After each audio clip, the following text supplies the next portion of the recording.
ये देख लीजिए, ये हमने ग्लास भेजे थे और ये वापस टूटे हुए मिले। मैं इसको जो है ना हिला के समझ गया था, तो इधर दराज में वीडियो बना रहा हूँ।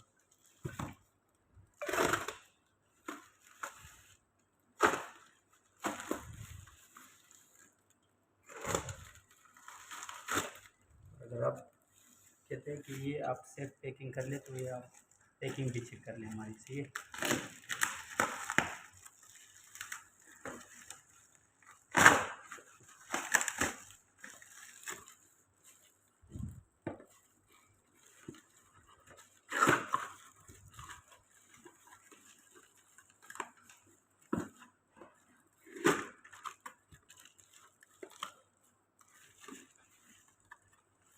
और अंदर की पैकिंग ये देख लीजिए भाई, अंदर की पैकिंग भी है और बाहर की पैकिंग भी आपने देख ली। और ये देख लीजिए नुकसान छाट के बंद।